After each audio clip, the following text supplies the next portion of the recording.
Guys, and today I'm going to talk about Sunderland's final pre-season friendly against Marseille today, what ended 2-2.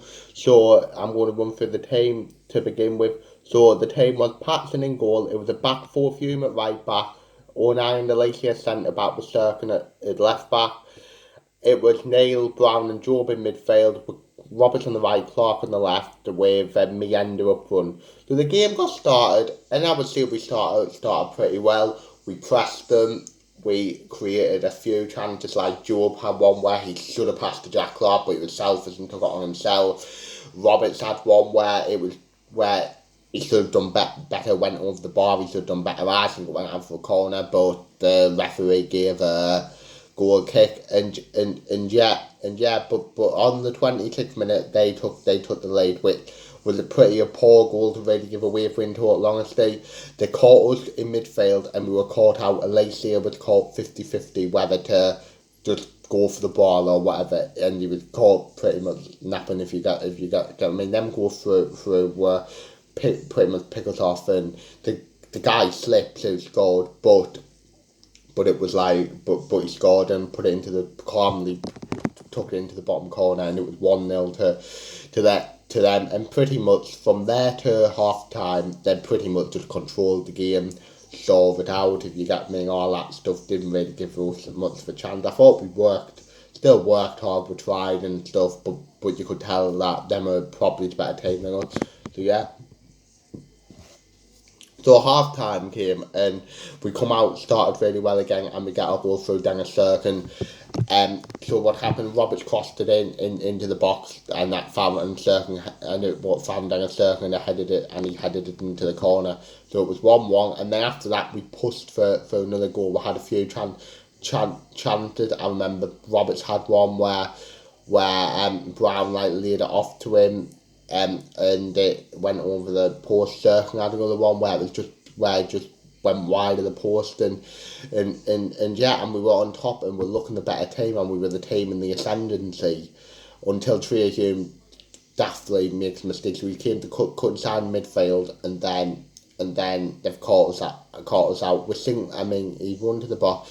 We think we've narrowed the gap. But Cornelius somehow, who played for Watford last season, put it in the top corner. As much as Hume should have done better, the goal itself was actually a good goal, and it was 2-1 to them. Jack Clark then had a chance for his really only involvement in the game if we're in total honesty, as he was quite quiet. So he came inside and then he bent it and it hit the post very unlucky, and that, like I said, he was very quiet. That was probably his only real like chance if you get with me. Then Patterson had to pull off two very impressive. Where both were on the corner. The first one, they played it short. We'd been caught out, not paying attention. We were chatting to each other and not looking what was going on. And Patterson being forced into a save tipped over the bar. Then he's forced to another good save where they've crossed the corner in this time. They've leaped ahead of everyone. The guys headed it,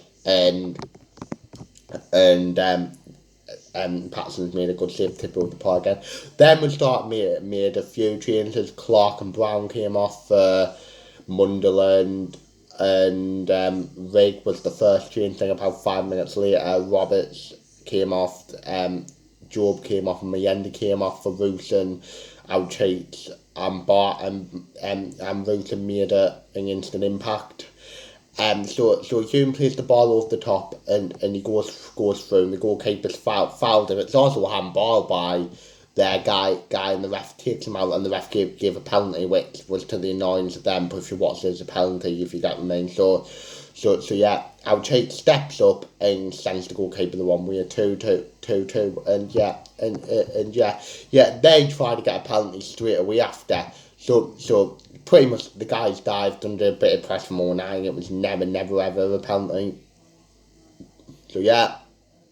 And then actually right at the end we nearly won it. So it was a short corner, Mundell passed to a Chase, Chase crossed it in, and Helder gets on the end of it. He probably should have scored, to be honest, but the goalkeeper makes a good save to keep it, and that's how that ended 2-2. And I think it is a really good.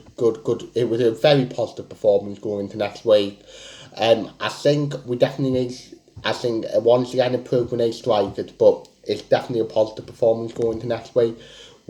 my man of the match was Pepper Roberts. It was another step forward for him. He seemed to be really top after last season. If you get me, scored against Southfield, got the assist for Clark last week, got an assist, and hopefully you can keep this going up into the season, because if you can keep Pepper Roberts on form, he's a really good player at this level. If you get me, so yeah, it's still evident we absolutely need a striker or two. I still think we need a centre back. Obviously, speaking of signings, we signed that goalkeeper called, I've forgotten his name, but I know he's called Blondie, that's his first name.